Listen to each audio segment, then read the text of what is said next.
We were both just like, howdy do. Morgs out here on the Pacific Crest Trail walking from Mexico to Canada. What happened today? So today was my first Nero day. That is a near zero day. And I did this in Julian. Now, this is the idea of resupplying, but not taking a night and a whole day.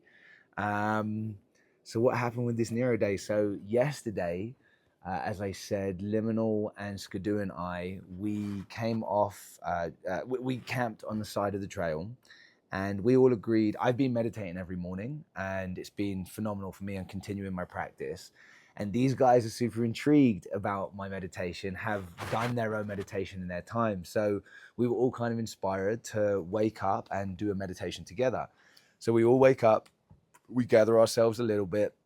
It's maybe 5:45 in the morning, 6 a.m. And we all sit up on our mats and we close our eyes. I've got a meditation timer on and we sink into it. Now, within about 3 minutes, I hear, we're all doing this on our own. My eyes are closed. I hear a very intense fluttering sound, almost like a big moth or like an active butterfly, something that's a little bit jarring, eliciting a reaction. But I chose to keep my eyes closed. And what I quickly understood is that this fluttering was actually of a hummingbird. And as soon as I recognized that, I could feel my nervous system completely relax because it was no threat. But this hummingbird hung around in a couple of different spots as you hear it go. And that was a really beautiful moment. So I let the rest of the meditation go, and 15 minutes goes by and we all open our eyes. And I asked the people I'm with, I said, did you hear that hummingbird? And they said, yeah, we opened our eyes, had a look. It was actually a beautiful moment. But for me, it was really interesting to not give into the reaction of kind of panic, what is that? And instead sit.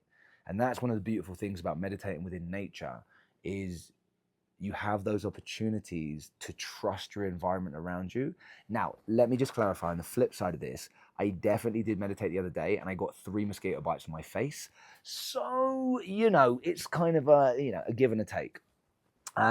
So that morning we wake up, we finish our meditation, and actually me and Liminal leave Skidoo. Skidoo does not want to go off trail that much. So Skidoo's going to take it easy and keep to the path, whereas we were going to go into Julian to do a resupply.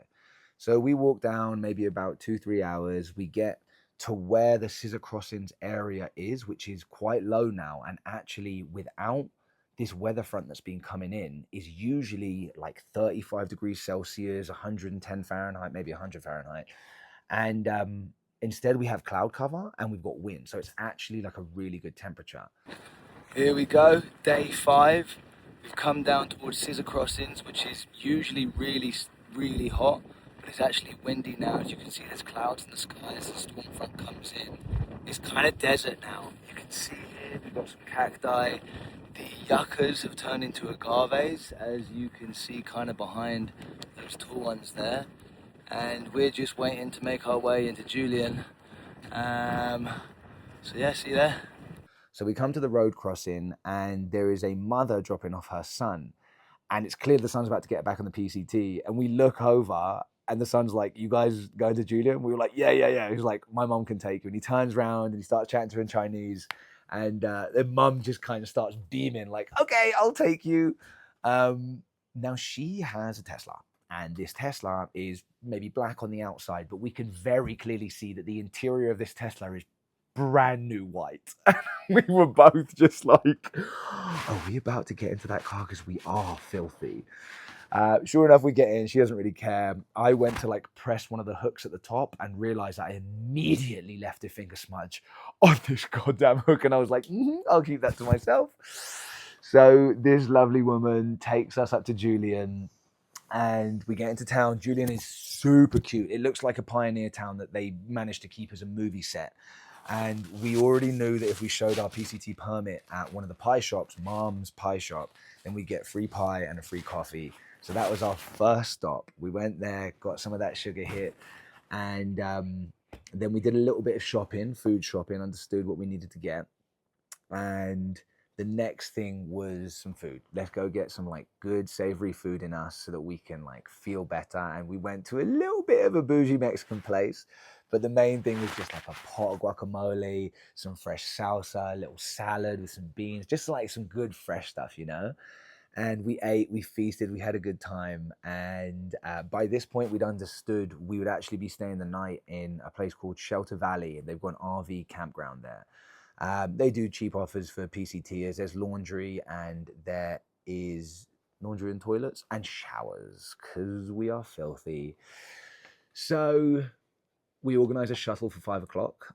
We can get in with those trail angels who are doing the shuttle in there, and Julian kind of comes to a close. But one of the reflections upon being in Julian, this is my first time off trail, and it's weird being in town. Like, obviously, we stand out. Like, I look dirty, I'm physically dirty. Not too many dirty looks from people, but still it feels kind of overstimulating. Everyone is just on their day to day, and we are just cretins rolled around in dirt looking to kind of get some food but also get out of there. So it was a very interesting juxtaposition of like needing to be in town but also not really wanting to be in town.